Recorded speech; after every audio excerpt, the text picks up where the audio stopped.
el mensaje, quiero que veamos, hermanos, 6 virtudes a imitar de los cristianos que impactaron y trastornaron el mundo con el evangelio.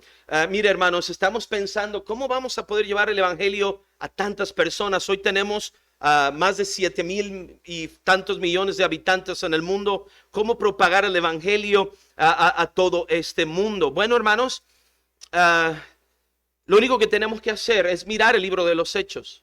Es el libro que nos describe el éxito, por así llamarlo, ¿verdad? El haber hecho la voluntad de Dios, el éxito de la propagación del evangelio en el mundo. El libro de los Hechos no es un libro de fracaso, es el libro de cómo la iglesia propagó el evangelio por todo el mundo. Y entonces cuando nosotros vemos el libro de los Hechos, tenemos un manual que nos dice qué debemos hacer nosotros también. Lo que ellos hicieron debemos hacerlo nosotros. No tenemos que inventar el hilo negro, no tenemos que inventar estrategias, ¿verdad?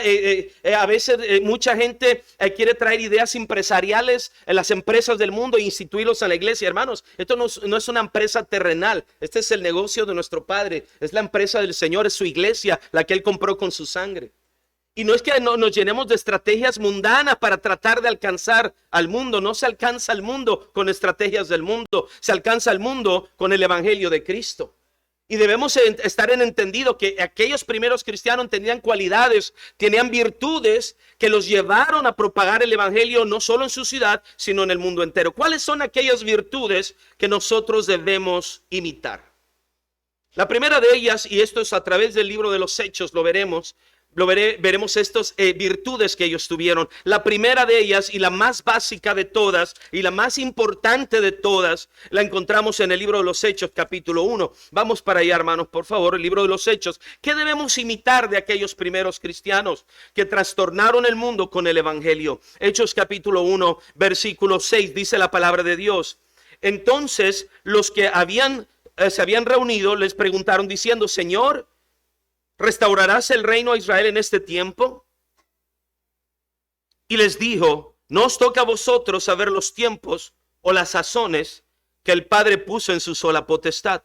La pregunta aquí de los discípulos, hermanos, obviamente vislumbraban a un Mesías que de inmediato restaurara terrenalmente el reino a Israel nuevamente. Y eso hará Cristo en su segunda venida, amén, hermanos. Pero en su primer venida vino como cordero.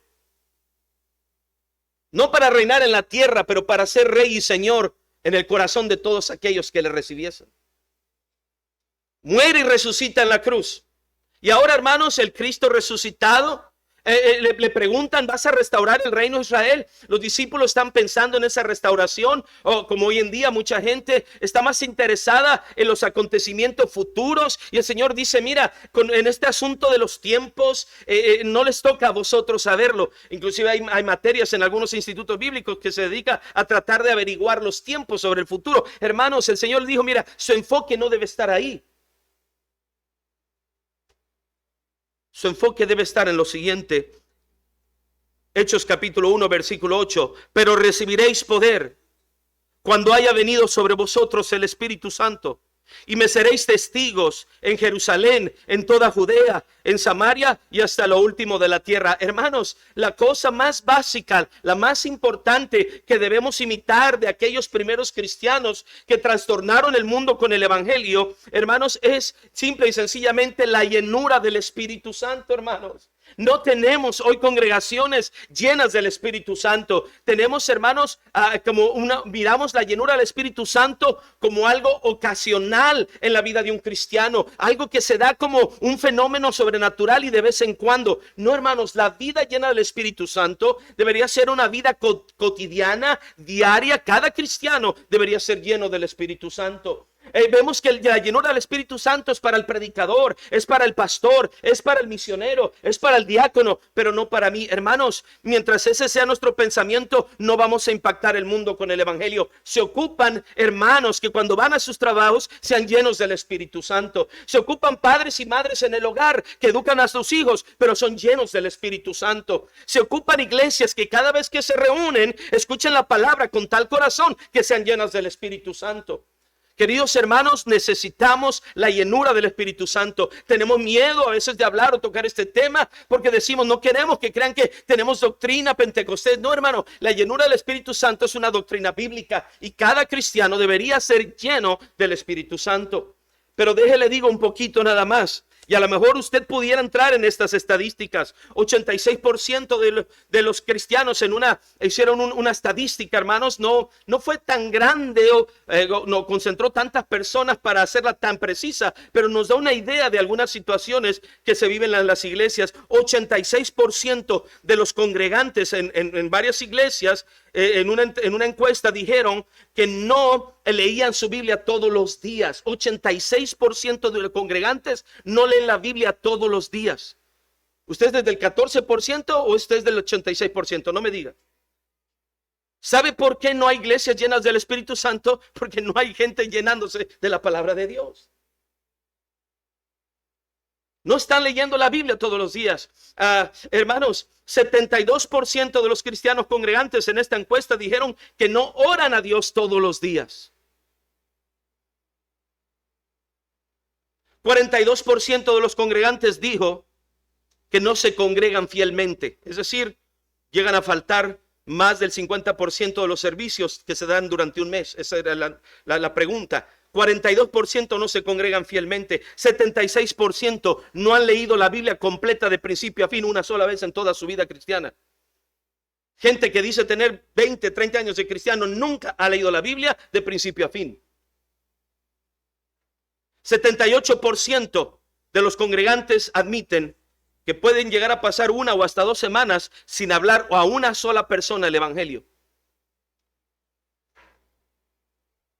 Entonces, hermanos, con esas estadísticas, la iglesia necesita un avivamiento.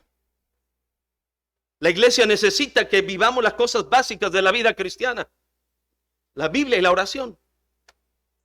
Todo el mundo aquí sabe que debe leer la Biblia, todo el mundo sabe que debe orar, pero no lo hace. Y mientras no nos llenemos de la presencia de Dios, de su bendita palabra y su verdad en los corazones, mientras no seamos llenos y plagados del Señor a través de la oración, de una vida entregada y consagrada al Señor, mientras no haya cristianos llenos del Espíritu de Dios. Pero tenemos hoy el mundo arrasando a la iglesia, llenándoles de filosofías huecas, confundiendo a nuestros jóvenes en las escuelas públicas, leyendo toda la basura que nos arroja o escuchando la basura que nos arroja en las redes sociales. A eso sí le damos tiempo, a eso sí le damos importancia, y hoy ya no tenemos la iglesia llena del Espíritu Santo. Queridos hermanos, necesitamos regresar a las cosas básicas. Se ocupa una iglesia que pruebe el poder de Dios a través de la llenura del Espíritu Santo, y no un poder, hermanos, como lo fue en su momento en los tiempos apostólicos, donde hablaban lenguas, ¿verdad? Conocidas obviamente. Hoy sabemos que esos dones tuvieron su tiempo y su vigencia, pero hay algo que no ha pasado, hermanos. La llenura del Espíritu Santo sigue siendo para nuestros días.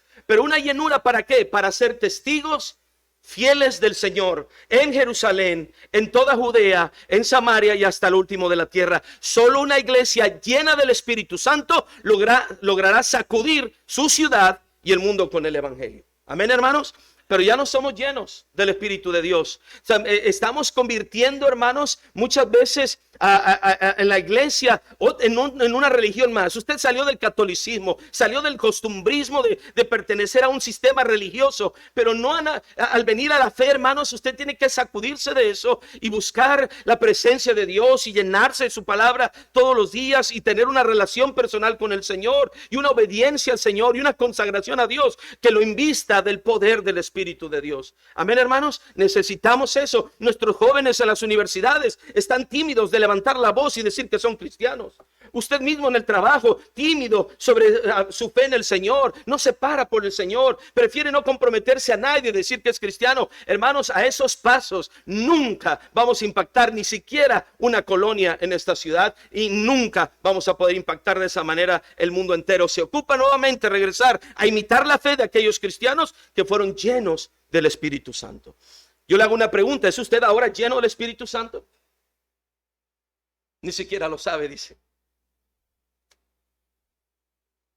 Bueno, si usted venía en el carro diciendo maldiciones y peleando con su esposa, no creo. No hay aménes, ¿verdad? Dice, pastor, ya le fue mi esposa con el chisme. No, sucede más veces de lo que piensa.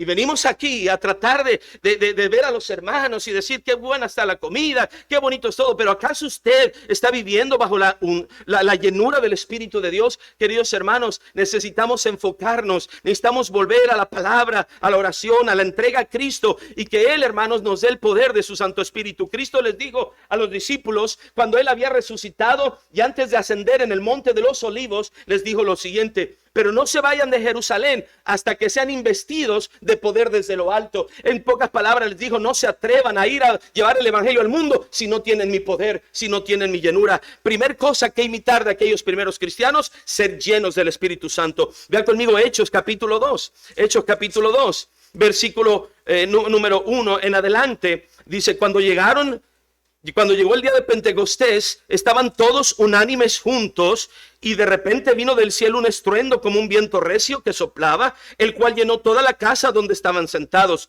y se les aparecieron lenguas repartidas como de fuego, asentándose sobre cada uno de ellos. Versículo 4, ponga atención, dice la escritura, y fueron ¿quiénes? Todos los 120 reunidos en oración en el aposento alto.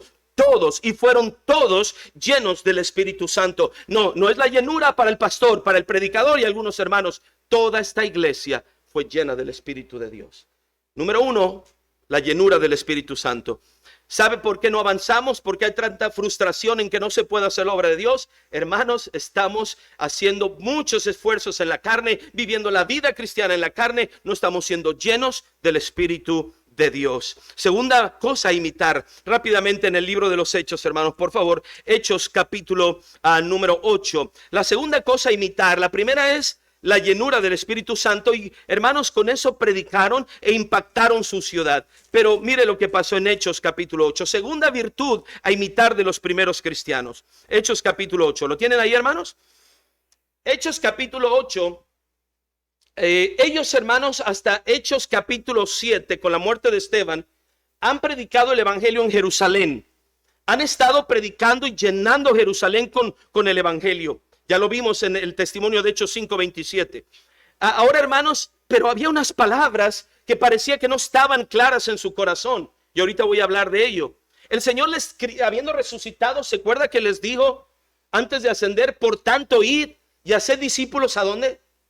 A todas las naciones. La palabra naciones ahí en la Biblia viene de un texto de una palabra en griego de donde se toma la palabra etnia, que conocemos como etnia. Es decir, claramente el Señor les estaba comunicando que había que ir a los pueblos gentiles, que en el evangelio no era un asunto solo para los judíos, que el evangelio debería ser predicado a judíos y gentiles en la esparción de todo el globo terráqueo. Eso les comunicó el Señor. Pero ellos no lo estaban haciendo. Habían estado tan metidos predicando en su ciudad que estas palabras no retumbaban sus corazones. Recuerdan que el Señor, habiendo resucitado, les dijo, Marcos 16:15, id por todo el mundo y predicar el evangelio, ¿a quién? A toda criatura. Entonces ellos parece que no estaban dispuestos a salir y llevar el evangelio a los gentiles, a todo el mundo. Pero mire lo que Dios hace en Hechos capítulo 8, cuando la iglesia se volvió una iglesia cómoda, impactando su comunidad, pero olvidándose del mundo. Hechos capítulo 8, versículo 1, dice la palabra de Dios tras la muerte de Esteban. Y Saulo consentía en su muerte, la muerte de Esteban. En aquel día hubo gran persecución contra la iglesia que estaba en Jerusalén. Note lo que sigue, por favor. Y todos fueron esparcidos por las tierras de Judea y de Samaria, salvo los apóstoles. Y hombres piadosos llevaron a enterrar a Esteban e hicieron gran llanto sobre él. Y Saulo asolaba la iglesia y entrando casa por casa, este era como un ganador de almas a la inversa, ¿ok, hermanos? Y Saulo, ¿verdad? Iba casa por casa, arrasaba a hombres y a mujeres y los entregaba en la cárcel. Note el versículo 4. Pero los que fueron, ¿qué, hermanos? Esparcidos. ¿Qué hacían, hermanos?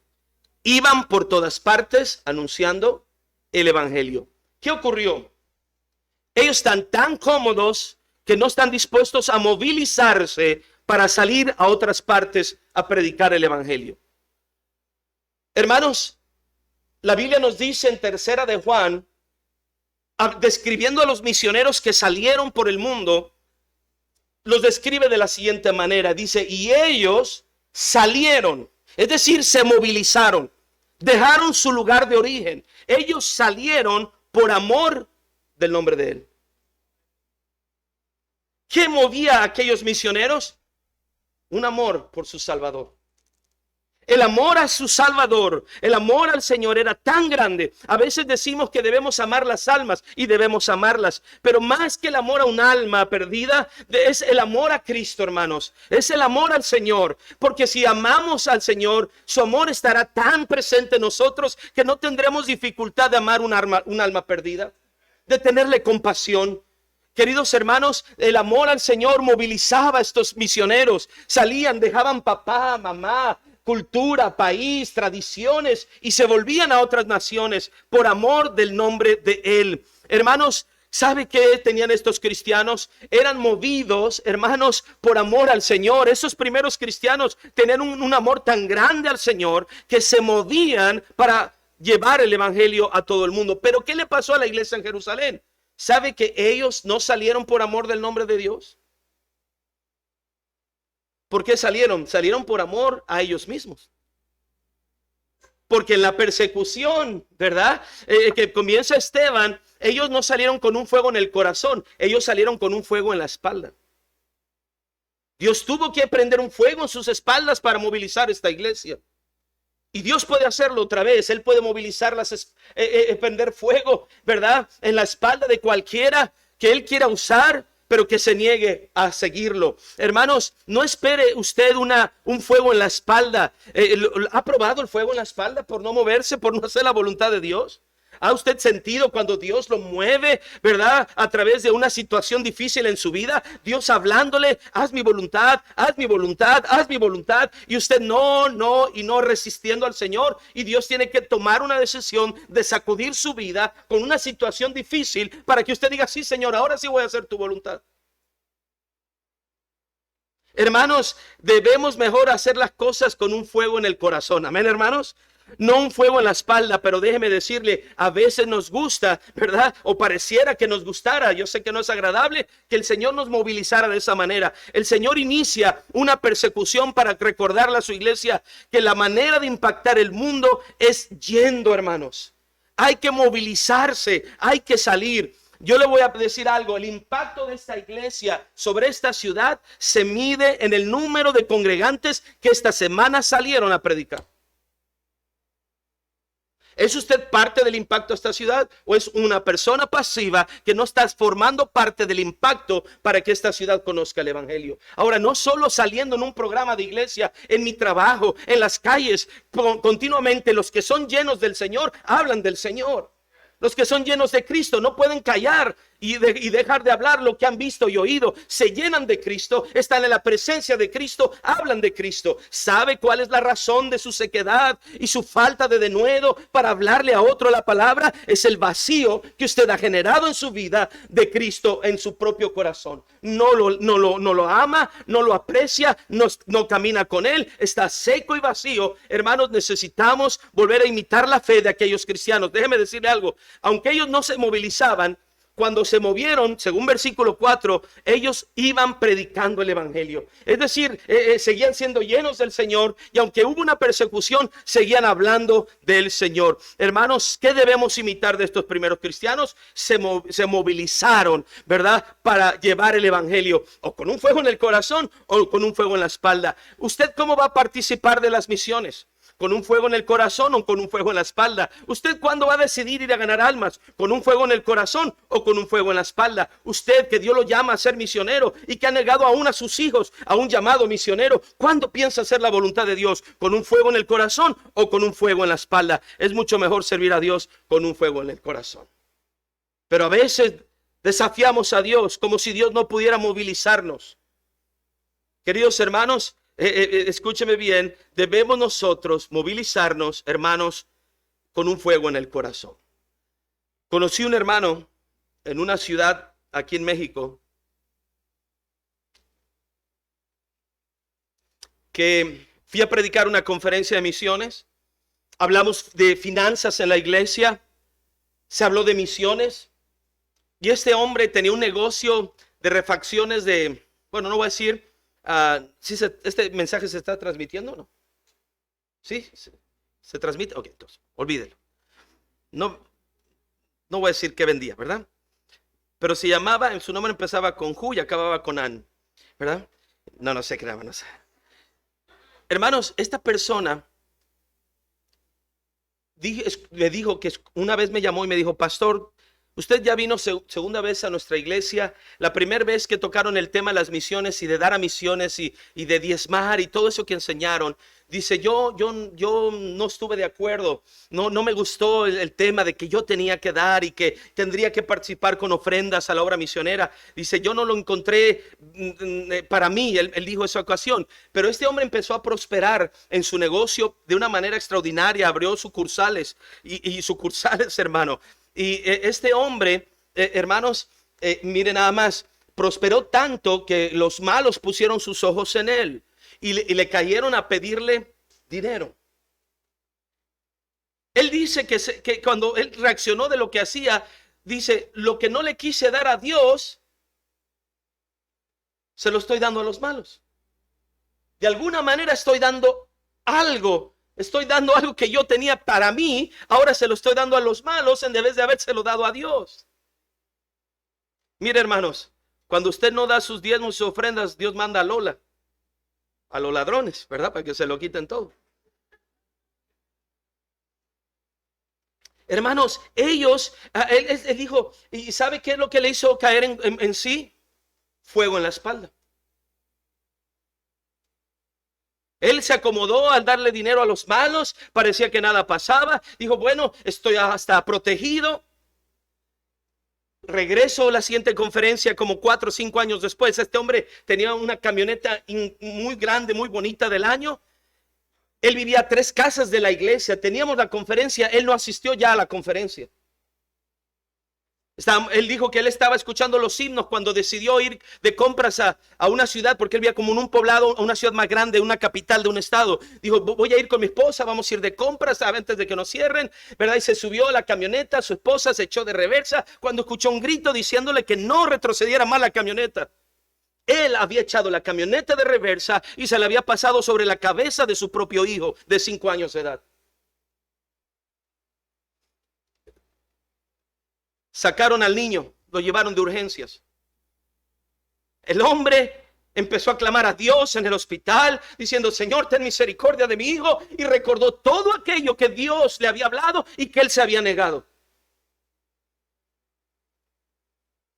Los médicos cuentan que lo veían tirado en el piso tratando de hablarle. Y él solo lloraba y dice que lo que él estaba haciendo era pedirle perdón a Dios por ser tan necio en su corazón. Él preguntó cómo estaba su hijo.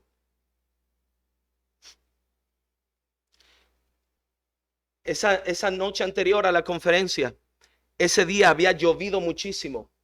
El piso de su casa, de su entrada, tenía pasto y lodo y tierra. Donde el niño puso su cabeza y la llanta lo empujó, era un lugar flojo totalmente y la cabeza se enterró y no logró romper. Fue un milagro de parte de Dios. Su niño tenía, claro, evidencias de la llanta, del peso, algunas cosas, un tratamiento que seguir, pero ese niño vivió. Ese niño estuvo bien por la gracia de Dios. Pero mire, hermanos, Dios nos puede mover. No seamos necios. Amén, hermanos. No seamos necios. Él sabrá movilizarnos con un fuego en la espalda. Es mucho mejor hacer la voluntad de Dios con un fuego en el corazón. Y él dijo, tanto dinero le di a los malos cuando pude dárselo a mi Dios. Mire, hermanos, aprendamos, amén, hermanos, a ser movidos y hacer todo por amor a nuestro Salvador. ¿Qué cosas debemos imitar? La llenura del Espíritu Santo. ¿Qué cosas debemos imitar? La movilización de la iglesia para esparcir el evangelio. De una u otra manera se movilizaron. Número 3, quiero que vea conmigo, tercer cosa a imitar de estos cristianos. Vea conmigo, por favor, Hechos capítulo 10. Hechos capítulo 10. Tercer cosa que imitar para llevarle el evangelio al mundo, para impactar, para sacudir el evangelio, el mundo con el evangelio. Hechos capítulo 10. Si lo tiene, hermanos, ayúdenme a leer el versículo 34. Hechos 10, 34. Vamos a leerlo. Léalo en esta ocasión conmigo en voz alta. Ayúdeme, participe un poquito. Dice la palabra de Dios. Todos leyendo. Dice así. Entonces Pedro, abriendo la boca, dijo: en verdad comprendo que Dios no hace acepción de personas. Ayúdame a leer, sino que en toda nación se agrada del que le teme y hace justicia. Queridos hermanos, el apóstol Pedro declara algo bien interesante. Dice el versículo 34, abriendo su boca, dijo: en verdad comprendo que Dios no hace excepción de personas. Era un apóstol, amén, hermanos. Uno de los 12 apóstoles. ¿Tenía conocimiento? Sí. Había sido entrenado de manera personal por el Señor Jesucristo, pero años después de su ministerio, él sigue aprendiendo y él se da cuenta de algo, que no había comprendido, que el evangelio no solamente era para el pueblo judío, sino también para los gentiles. En Hechos capítulo 10, si usted lo recuerda, hermanos, la Biblia nos enseña que Cornelio, aquel centurión romano, ¿verdad? Y Dios reúne a ese centurión y mueve a Pedro para ir a predicar el evangelio a casa de Cornelio, lleno de gentiles. El Señor manda descender del cielo un lienzo grande como una vela de barco, ¿verdad? Con animales de toda clase, especie. Obviamente iban animales inmundos en ese lugar. Pedro no entendía esta visión hasta que él, hermanos, llega a la casa de Cornelio, los ve reunidos, Cornelio le recibe. Pedro con 6 personas más, 6 creyentes más, judíos de la circuncisión, pero creyentes en Cristo, se pusieron ahí delante, vieron a esta gente congregada. Recuerda, Cornelio había citado a sus amigos, ¿verdad?, más íntimos, a sus familiares, lleno de gentiles. Y Pedro, que había considerado que eran inmundos y que no deberían de llevarles el evangelio a ellos, es sorprendido y entendió. Y él declara: ahora comprendo que Dios no hace acepción de personas. Hermanos, una cosa es entender y otra cosa es comprender. Pedro había entendido las palabras de Cristo: id a todas las naciones. Había comprendido las palabras de Cristo: predicar el evangelio a toda criatura. Sin duda las entendió, pero no las comprendió. ¿Cuál es la diferencia? En Hechos 24, hermano, vea conmigo nada más rapidito, Hechos 24, vamos para allá, Hechos 24. Hermanos, otra cosa a imitar es que debemos comprender lo que la Biblia dice de las misiones. Lucas 24. Lucas 24, dice la palabra de Dios, versículo 45. Aquí está Pedro presente. Cristo resucitado les dice lo siguiente: entonces les abrió, ¿qué cosa, hermanos? El entendimiento para que comprendiesen las escrituras. Es decir, les hizo entender para que lograran comprender. ¿Sí me sigue, hermanos? Los hizo entender para que comprendieran, pero no comprendieron, solo entendieron. Es decir, ok, hay que ir a las naciones, hay que ir a toda criatura, muy bien, pero no lo hicieron. Cuando uno comprende, uno va a avanzar, y ahorita le digo por qué. Entonces fíjese, entonces les abrió el entendimiento para que comprendiesen las escrituras y les dijo: así está escrito y así fue necesario que el Cristo padeciese y resucitase de los muertos al tercer día, y que se predicase en su nombre el arrepentimiento y el perdón de pecados en todas las naciones. El Señor se los dijo, les abrió el entendimiento, pero no lo comprendieron. Hasta Hechos 10, el apóstol Pedro comprende. ¿Qué significa la palabra comprender? Bueno, en términos más mexicanos le cayó el 20, ¿verdad? Comprender, fíjese bien, significa cuando la palabra de Dios se apodera de tu mente y tu corazón, de tal manera que esa palabra de Dios tiene una influencia en la manera en que vives. Se lo voy a volver a decir. Comprender la escritura es que esa palabra de Dios se apodera de tu mente y tu corazón de tal manera que influye la manera en que vives. O como Pablo se lo dijo a los tesalonicenses, la palabra de Dios que actúa poderosamente en vosotros. Es decir, la Biblia en la mente, en el corazón, empieza a actuar en mi manera de vivir. ¿Sí me está siguiendo, hermanos? Entonces hay muchas cosas que usted ya entendió, pero que no obedece. Me gusta cuando no hay amenes. Están digiriendo, ¿verdad? Sí, yo soy ese pastor. Hermanos, ¿cuántas cosas usted ha entendido pero no obedece? Usted puede estar aquí, sí, ya se van a hablar de ganar almas, ya lo entendí. ¿Y por qué no lo hace? Sí, ya sé que van a hablar que dé más a misiones y no lo va a hacer mañana. Lo entiende, pero no lo hace porque no lo ha comprendido. Hermanos, la palabra de Dios debe apoderarse de nuestra mente y corazón y empezar a actuar y a influir en la manera en que vivimos. Y me di cuenta de algo allá en nuestra iglesia. Nuestra iglesia tiene 5 años que se comenzó. Antes de la pandemia estábamos llegando a 120 en asistencia. La pandemia nos golpeó. Hoy somos más o menos 100 en asistencia. Estamos apoyando 21 misioneros a otras partes del mundo. Y hermanos, la iglesia en 5 años ha crecido bastante por la gracia de Dios. Y veo que los hermanos están agarrando y comprendiendo lo que es misiones. De tal manera que un hermano, tengo hermanos que aportan bastante a las misiones. Tengo una hermana que es neuróloga. Tengo un hombre que trabaja, de los pocos mexicanos que trabajan en sistemas para Microsoft. Ahí está nuestra iglesia. Hermanos, hay otro hermano que también tiene otro buen negocio. Y ellos saben que llega, pastor. Me llegan y me dicen, pastor, ore por mí, voy a hacer una decisión financiera. Y uno de los hermanos me dijo lo siguiente, por favor, ore, pastor, por mí, porque no quiero que esta decisión financiera afecte mi promesa de fe a las misiones. ¿Sí va, hermanos? O sea, las misiones las han comprendido de tal manera que influye sus decisiones. Piensan en las misiones, piensan en, pues voy a hacer una decisión financiera. No le hace lo que pase. No, están pensando de acuerdo a la palabra de Dios.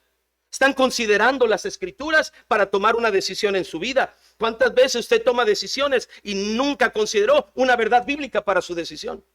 Por eso le va como le va. Por eso su esposa le dice, te dije. Mira, algunos no quieren decir ni reírse. Ahí está la esposa al lado, ¿verdad, hermanos? Amén. Porque usted no oró, no tomó una decisión, ese carro le salió malo, esa deuda no la ha podido pagar, no toma en cuenta a Dios, no toma un solo principio de la Biblia para lo que usted decide. Hermanos, la palabra de Dios no es para tener conocimiento, es para que actúe en nuestras vidas, para que nos ayude a vivir conforme a la voluntad de Dios. Entonces, hermanos míos, debemos estar pensando esas verdades de que hay que llevar el evangelio al mundo, deben estar presentes. Bendito Dios, cuando me invitan a una casa a comer, por cierto, estoy disponible. No se crea, ¿verdad? Hermanos, llega uno ahí a la mesa de aquella casa y en el servilletero un montón de tarjetas misioneras. Alguien que ha comprendido que hay que llevar el evangelio al mundo y esa verdad influye en su vida de tal manera que cada vez que oran por alimentos, ahí están sacando las tarjetas misioneras. Vamos a orar por un misionero, vamos a orar por otro misionero. Ya comprendieron. Ahora la manera en que viven está siendo influenciada por lo que Dios dice de las misiones. Yo le pregunto, ¿dónde dejó todas sus tarjetas misioneras? Otro silencio, qué bendición. ¿Dónde están? Mire, su niño de 5 años ya le puso bigotes a hermano Triano en la última tarjeta. Ya las rayaron, las perdieron, las tiraron. Yo no sé para qué las pide. Deme una, ¿para qué la quiere? Hoy ya no sabe ni dónde está. Hermanos, si las vas a agarrar, que la palabra de Dios, ¿verdad?, influya la manera en que vives. La Biblia dice, aquel misionero dice en el libro de Romanos, que me ayudéis orando a Dios por mí. Y esa palabra penetra la mente y el corazón. Y sí, misionero, en este hogar vamos a estar orando por ti. Amén. Yo le pregunto, me gustaría bajarme y preguntar, deme la lista de los misioneros que apoya su iglesia. Eso significa que usted está orando por ellos. Y a través del año y de 2 años en oración, ya hasta sabe quiénes son. Vamos a empezar a preguntar. Otro silencio. No sé cómo se llama. No vaya usted a decirme como esa mujer que me dijo, pastor, yo oro por todos los misioneros, todos están en mis oraciones. No lo digo por nombre, pero Dios sabe que oro por todos. Casi me hacía sentir que hay católicos y mormones también, así decía casi. No, hermanos, su iglesia local apoya, si hay que orar por todos los misioneros, pero su iglesia local apoya ciertos misioneros que usted debería estar llevando al trono de la gracia y orando a Dios y diciéndole, Señor, guarda al misionero, tal o cual misionero. Queridos hermanos, que la palabra de Dios, que las misiones sean comprendidas para que influya la manera en que vivimos. ¿Estamos aquí, hermanos? Yo le voy a preguntar si misión está influyendo en su vida. Su hijo va a entrar a la universidad. Le preguntó a usted antes de entrar a la universidad, hijo, ¿Dios no te ha llamado a ser misionero? Considéralo. El mundo necesita obreros. La mies es mucha y los obreros pocos. Pero usted no piensa en misiones, no piensa en las almas perdidas, no piensa en la propagación del evangelio. Usted piensa que su hijo solo debe ser educado bajo lo que usted fue. Él es médico, yo fui médico, él va a ser médico. Y cuando yo esté viejito, él me va a cuidar. Mire, hermanos, nuestros hijos son de Dios. Herencia de Jehová son los hijos. Estos preciosos niños que pasaron a cantar, no usted le diría a Dios: Señor, comprendo tu palabra, comprendo la necesidad. Si tú este hijo lo quieres tomar, Señor, te lo doy, mi Padre, para ser un mensajero de buenas nuevas. Ahora, no nomás esté pensando en el rebelde, también en el que se porta bien. No, Señor, llévate al rebelde, úsalo, Señor. Que sea misionero. No, hermanos, cualquiera de nuestros hijos. Y nuestros hijos deben estar conscientes: hijo, si Dios te llama, yo como padre te voy a apoyar.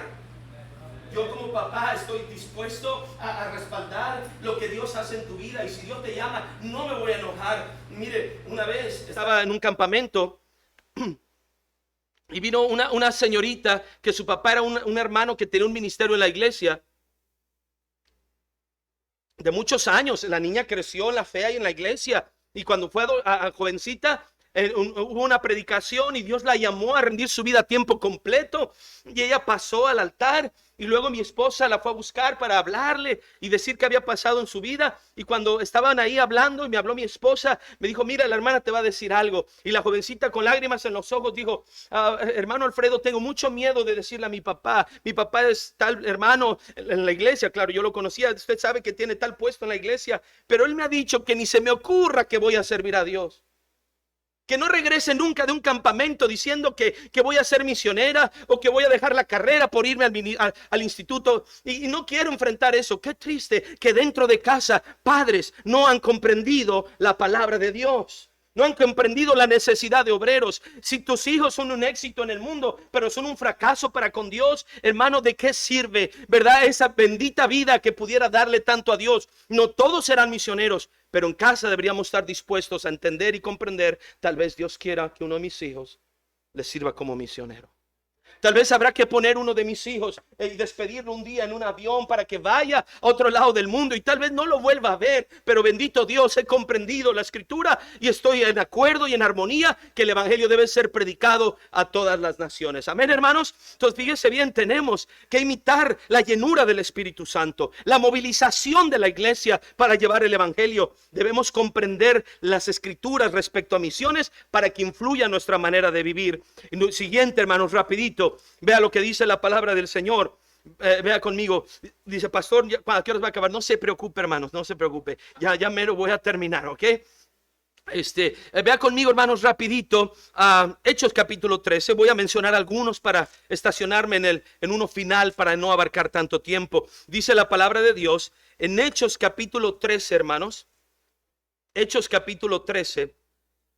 Versículo 1 al 4, la Biblia nos describe la salida de Saulo y Bernabé al campo misionero. Versículo 4. Ellos entonces, enviados por el Espíritu Santo, descendieron a Seleucia y de ahí navegaron a Chipre. Bueno, el Espíritu Santo los aparta. Bernabé y Saulo salen como enviados misioneros, ¿sí? Y se les agrega Juan Marcos. Juan Marcos se agrega en este viaje misionero, pero Juan Marcos... vea lo que dice la escritura que pasó con él. El capítulo 13, versículo 13, dice la escritura: habiendo zarpado de Pafos, Pablo y sus compañeros arribaron a Pergue de Panfilia, pero Juan, apartándose de ellos, volvió a Jerusalén. En este viaje misionero, Pablo, Bernabé y Juan Marcos. Y a medio camino a Juan Marcos le dio una enfermedad que se llama mamitis. No se crea, yo no sé por qué se regresa. La Biblia no nos explica por qué. Solo sabemos que se regresa. Imagínense la iglesia, hermanos, de Antioquía, dando ofrendas, orando por ellos, y de repente se aparece a la puerta Juan Marcos: ya regresé. ¿Qué pasó? Iban a ir por más tiempo, sí, pero es que no aguanté. Es que allá está bien feo. Es que allá no me mandaban para comer. Es que, y quién sabe cuántas cosas habrá dicho Juan Marcos. No sabemos explícitamente, la Biblia no nos lo dice. Solo sabemos que se regresó aparentemente fuera de tiempo. Él debería haber continuado con Pablo y Bernabé, pero ahora está regresando. Mire, hermanos, déjenle explico algo a nivel obra misionera en todo México. Y eso es algo que esta iglesia y cualquier cristiano y cualquier pastor tiene que sobreponerse. Hermanos, debemos continuar haciendo la voluntad de Dios a pesar de los fracasos que se presenten. Yo escucho pastores que dicen, o hermanos, no, pues no, ya se regresó el misionero, ya no voy a dar a misiones. Hermano, la gran comisión sigue vigente aunque se regrese tal o cual misionero. El mundo debe ser alcanzado con el evangelio. Es que nunca ese misionero no se va. ¿Ya cuántos años lleva visitando iglesias? Algunos cuestionan eso. Fui a una conferencia antimisionera hace como 5 años. Bueno, era conferencia misionera, pero cuando yo escuché a los predicadores era antimisionera. Todo el tiempo, porque no era de nuestro grupo, ¿verdad? Eran bautistas, pero eran de otra línea. Y todo el tiempo estuvieron atacando y como que, bueno, atacaron tantas cosas que yo dije, ¿sabrán que vengo de San Luis, el pastor Ramos o no? Creo que no saben por lo que están diciendo ahí. Estaban todo derrumbando. Y hermanos, tristemente, en muchas cosas tenían razón. Dijeron, misioneros llevan tantos años y no salen al campo. Y tantos misioneros ya ni se fue al campo y ni siquiera avisaron que no iban al campo. Y hermanos, tal misionero cayó en un pecado y que ya no puede seguir. Y era, hermanos, atacar. Hermanos, pero yo estaba pensando, parte de lo que dicen tienen razón. Pero ¿sabe qué, hermanos? Los fracasos de alguien no determina que yo haga o no haga la voluntad de Dios. Si alguien fracasa a tu alrededor, tú sigas haciendo la voluntad de Dios. Si alguien falla, tú sigas haciendo la voluntad de tu Padre. Y así es en las misiones. No se dejen llevar porque las críticas que haya y los fracasos. Mire, hermanos, muchas veces, hermano, para poder hacer las cosas bien, se empieza una primera etapa. Estamos, hermanos, en pañales en misiones. Estamos sacando primera generación. Está hablando con hermano Ron, que en Estados Unidos, cuando salieron muchos misioneros, ya eran misioneros de segunda, tercera generación, ¿verdad? Para salir por el mundo a predicar el evangelio. Aquí estamos enviando misioneros primera o segunda generación, si acaso. Son gente, hermanos, que han venido al Señor apenas, recibieron al Señor y están dispuestos a ir a otras partes del mundo. En esta primera etapa veremos muchos fracasos y, hermanos, en una guerra espiritual contra el enemigo, veremos caídas de siervos de Dios, veremos misioneros fracasar, pero, hermanos, el Señor sigue en su trono. Amén, hermanos. El Señor sigue diciendo, id por todo el mundo y predicar el evangelio a toda criatura. Ese mandamiento no ha cambiado, aunque fracase cualquier misionero. Hermanos, ¿cómo podemos imitar la fe de estos cristianos? Continuemos apoyando misiones, entregados al Señor para propagar el evangelio, a pesar de los fracasos que veamos. A pesar de los fracasos que veamos. Nuestra iglesia, una iglesia, que conocí, apoyó 3 años a un hermano en un poblado aquí en México. El hermano nomás duró 6 meses. Y luego se dedicó a lo secular, ni siquiera se congregaba. Durante 6 meses mandó cartas, informó que estaba comenzando una misión y por 2 años y medio no supieron nada de él. Y varias iglesias aportando y él recibiendo y recibiendo. Y uno dice, no, por eso yo no voy a dar misiones. Mire, hermanos, lobos rapaces, defraudadores, gente que cae, soldados que caen en la batalla. Así es, hermano, así va a pasar, pero tenemos que levantarnos de los fracasos y continuar haciendo la voluntad de nuestro Dios. Y no solo en misiones, en cualquier área de la vida. Puede haber fracasos, pero hay un Dios que levanta al justo. Hay un Dios que sostiene su iglesia, porque las puertas del Hades no prevalecerán contra ella. Hermanos, ¿qué más imitar de estos cristianos? Rápidamente, hermanos, vea conmigo a Hechos capítulo 12. Hechos capítulo 12. ¿Qué más imitar? Bueno, hermanos, en Hechos 4 y en Hechos 12 hay una particularidad en estos pasajes que debemos imitar de los primeros cristianos que impactaron, trastornaron al mundo con el evangelio. Hechos capítulo 12, se lo leo, versículo 1 en adelante. En aquel mismo tiempo el rey Herodes echó mano a algunos de la iglesia para maltratarles y mató a espada a Jacobo, hermano de Juan. Y viendo que esto había agradado a los judíos, procedió a prender también a Pedro. Eran entonces los días de los panes sin levadura, y habiéndole tomado preso, le puso en la cárcel, entregándole a 4 grupos de 4 soldados cada uno, o sea, 16 militares de alto rango cuidando a un peligroso predicador. Dice la Biblia, para que lo custodiasen. Y se proponía sacarle al pueblo después de la Pascua, es decir, presentarlo, exhibirlo para matarlo. Versículo 5. Así que Pedro estaba custodiado en la cárcel, pero la iglesia hacía sin cesar oración a Dios por él. ¿Qué debemos imitar de estos cristianos? Hermanos, la oración ante las más grandes dificultades. La obra misionera tendrá muchas dificultades, muchos opositores. Desde púlpitos de iglesias bautistas se llega a atacar la propagación del evangelio al mundo. Yo no puedo entender, hermanos, si son iglesias del Señor o no, que están en contra de propagar el evangelio. No cabe en mi cabeza tal cosa. Una vez hicimos una campaña comenzando una iglesia en Campeche. Y hermanos, era una iglesia, no voy a decir de cuáles, pero era una iglesia bautista, no era independiente, ya más o menos sabe por dónde va. Y hermanos, íbamos a llevar un equipo tenían un auditorio, habían pedido que un pastor de bautista independiente tomara la obra, aunque el edificio y toda esa cosa pertenecían al grupo de ellos. Y supieron que iba a venir un equipo a evangelizar y que iba a salir a predicar el evangelio todos los días por las calles. Y ellos dijeron, no estamos acostumbrados a hacer eso, no estamos de acuerdo. No, aquí este edificio no van a traer gente así, hermano. Yo digo, pregunto, ¿dónde está su mente? ¿Dónde está su corazón en contra de la evangelización? Y así hay muchos cristianos en las iglesias que están escuchando de misiones y están pensando en contra y resistiéndose a la palabra de Dios. Pero déjeme decirle algo. Aunque vengan dificultades, tenemos que aprender a recurrir al más grande recurso que tenemos, que es la oración. ¿Sabe que Dios nos va a quitar todos nuestros recursos hasta que podamos ver que nuestro mejor recurso es la oración? ¿Sabe que Dios le va a quitar sus finanzas, sus amigos, sus influencias? Y lo va a dejar al punto que reconozca que no hay otra manera de levantarse y vencer esa dificultad que con las rodillas al piso. ¿Cuánto oró esta mañana? ¿Cuánto oró este día? No puedo creer. Matrimonios a punto de deshacerse.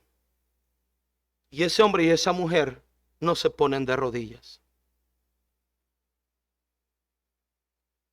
Tus hijos absorbidos por el mundo, apartados de Dios, y tú no te pones de rodillas. Tus finanzas en el peor punto, estás lleno de deudas y no pones tus rodillas al piso. Las más grandes dificultades se enfrentan en oración. Pastor, qué bonita película, la de Cuarto de Guerra. Lloró, ¿verdad? Pero ¿qué sirve si no estamos enfrentando las más grandes dificultades con oración? La iglesia oraba por el siervo de Dios. ¿Ora usted por los misioneros, como se lo dije? ¿Ora por ellos? Mire, hermanos, nosotros no estamos dejando país, cultura, etcétera, para ir a otra parte del mundo. Hermanos, lo mínimo que podríamos hacer es comprometernos en una ferviente oración por ellos. Amén, hermanos. Ellos dicen, Pedro encarcelado, hacían oración sin cesar a Dios por él. ¿Y sabe qué es lo que pasa, hermanos? Que Dios contesta la oración. Un día tuve un momento crítico en mi vida y ministerio. Todos mis recursos se agotaron. La salida más fácil era renunciar a todo, salir corriendo como un cobarde. Pero leí esa mañana un texto en la Biblia diciendo, ¿por qué le decís a mi alma que salga como cual ave huyendo de la situación? Determiné que seguiría en el camino de Dios y que seguiría sirviendo a mi Dios. Y tuve que irme a un cuarto a las 2 de la mañana a encerrarme yo y Dios y arreglar mi corazón y clamar a Dios por un milagro. Y Dios contesta la oración. Pero no caemos en rodillas. Los más grandes problemas de la vida nos absorben. Hermanos, los misioneros enfrentando dificultades y nosotros no estamos de rodillas delante de Dios. Dígame su más grande dificultad. Póngase de rodillas que Dios podrá contestar. No si necesariamente aliviará o cambiará todo al momento, pero nos dará de su gracia, nos dará paciencia, nos dará sabiduría. Y queridos hermanos, la obra misionera necesita cristianos que estén fervientemente en oración, que estén empapados de la presencia de Dios, que estén impregnados de estar a los pies de Jesús. Y hermanos, en Hechos capítulo 12 oraban y oraban por Pedro. Se imagina, aquellos cristianos hacían oración sin cesar, se reunían y tal vez algunos, hay que orar por Pedro, está encarcelado, está a unos días de que lo maten igual que a Jacobo. Oremos por los siervos de Dios. No sabemos las dificultades. Tal vez no están en un lugar donde los están amenazando de muerte, pero sabe, hay en el campo misionero, hay matrimonios que están a punto de deshacerse. Matrimonios de misioneros atacados por el enemigo. Me tocó, hermanos, aconsejar a un hermano que declaró que las hermanas de la iglesia ahí en el campo misionero se habían vuelto contra su esposa y le estaban haciendo la vida de cuadritos. Y la esposa del misionero dijo: yo me regreso a México, no quiero saber nada de la obra de Dios. Queridos hermanos, enfrentan batallas los misioneros que nosotros no vemos. ¿Pudiera usted ir de rodillas y clamar a Dios? Tal vez lo que necesitamos imitar de la fe de esos cristianos era su vida de oración, hermanos. Amén, hermanos. Oración ante las dificultades. Déjeme decirle algo, voy a entrar a la parte final. O sea, si fuera avión, hermanos, ya saqué el tren de aterrizaje, ya voy a aterrizar, ahí voy, hermanos. Dije una vez, el avión sacó las llantitas, dije. Y luego un hermano abajo me dijo: pues usted ya las tenía de fuera, me dijo. Y dije: gracias, hermano. Hermanos, oración ante las dificultades. ¿Qué pasó después de que oraron? Versículo 6. Y no me dejara mentir, Dios hace mucho más abundante de lo que pedimos o entendemos. Dice la palabra de Dios, versículo 6. Y cuando Herodes le iba a sacar, aquella misma noche estaba Pedro durmiendo entre dos soldados, sujeto con dos cadenas. Y los guardas delante de la puerta custodiaban la cárcel. Versículo 7, 12:7. Y aquí que se presentó un ángel del Señor, y una luz resplandeció en la cárcel. Y tocando a Pedro en el costado le despertó, diciendo: levántate pronto. Y las cadenas se cayeron de las manos. Le dijo el ángel: cíñete y átate las sandalias. Y lo hizo así. Y le dijo: envuélvete en tu manto y sígueme. Y saliendo le seguían, pero no sabía que era verdad lo que hacía el ángel, sino que pensaba que veía una visión. Habiendo pasado la primera y la segunda guardia, cualquier cantidad de militares, nadie se dio cuenta. Llegaron a la puerta de hierro. Parecía que la puerta iba a estar cerrada y era de hierro. ¿Quién la podría abrir? Pues Dios, hermanos. Contestando la oración. A veces en la vida tenemos puertas de hierro. Misioneros tienen puertas de hierro. Parece que no van a poder ir a sus campos, pero a través de la oración Dios abre cualquier puerta de hierro.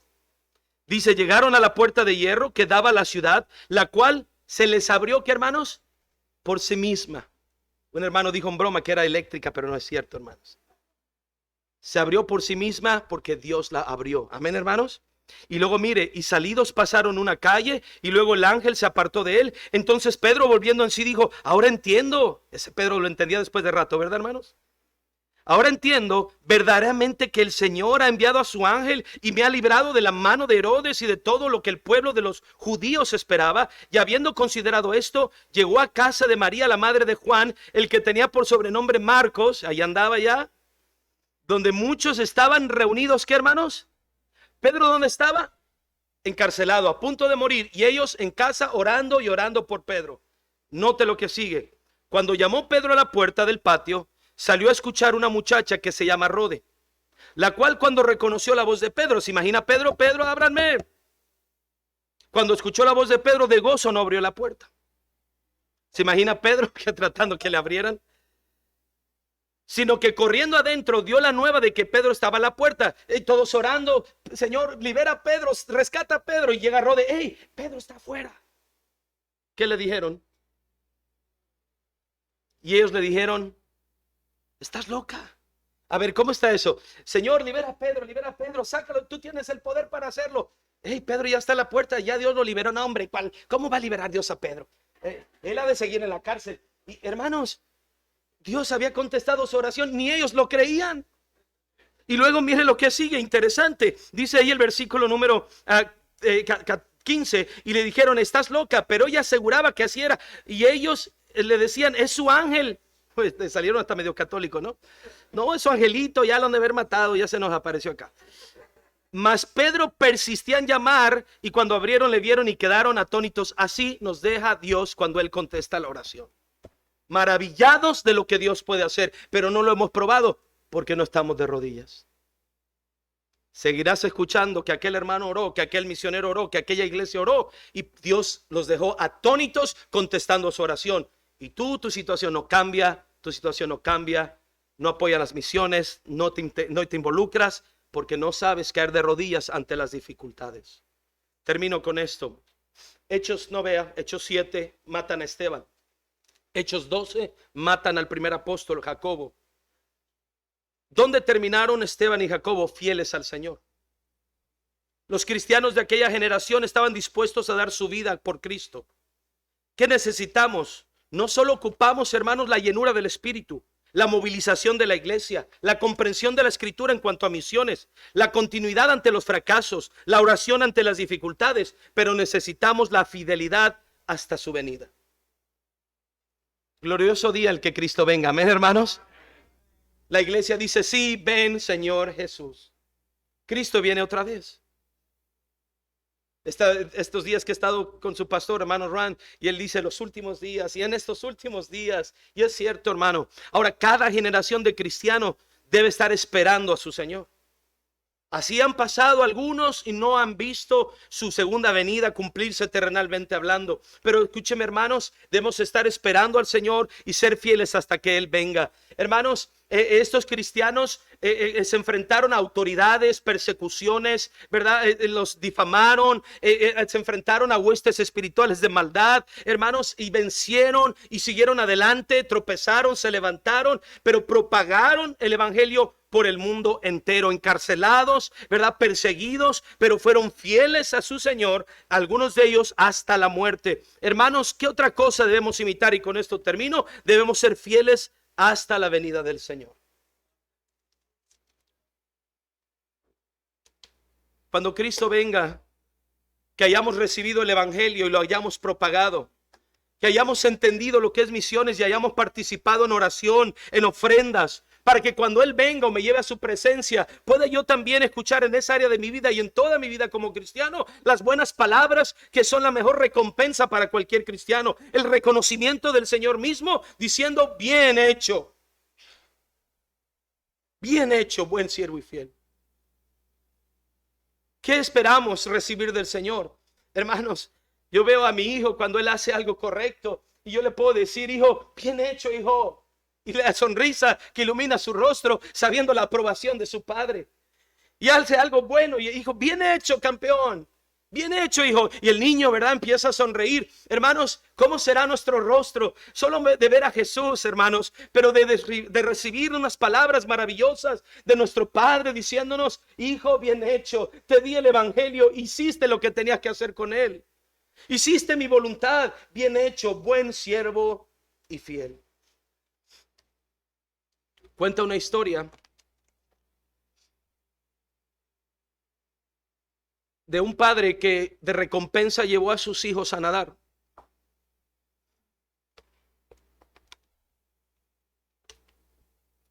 Su niño de 9 años, su niña de 5 años de edad. Los dos niños sabían poquito nadar. Él los llevó a la playa como parte de una recompensa. Se metieron demasiado al mar y el mar los empezó a alejar de la playa. Esto fue real. Mientras el padre se percató de lo que estaba pasando y sin querer espantar a sus niños, trataba de recuperarse ante el oleaje que cada vez lo alejaba más y más de la playa. Los esfuerzos del niño fueron tantos mientras él cargaba a la niña que el niño de 9 años se desmayó. Ahora el padre está en medio del mar con un niño de 9 años desmayado y una pequeñita de 5 años a su lado, observando cómo el mar los iba alejando cada vez más de la playa. El padre tuvo que tomar una decisión. Tomó su niño de 9 años, lo abrazó y puso a su niña de 5 años y le dijo lo siguiente: hija, papi va a regresar por ti. Mantente flotando. ¿Te acuerdas que te enseñé a flotar? Sí, papi. Mantente flotando. Papi vendrá por ti. Soltó a su hija, la cual empezó a flotar como su papá le había dicho. Empezó a nadar abrazando a su hijo desmayado. Lo llevó hasta la playa. Lo acostó, inmediatamente volteó. Y mientras volteaba en el mar, no observaba por ninguna parte a su hija.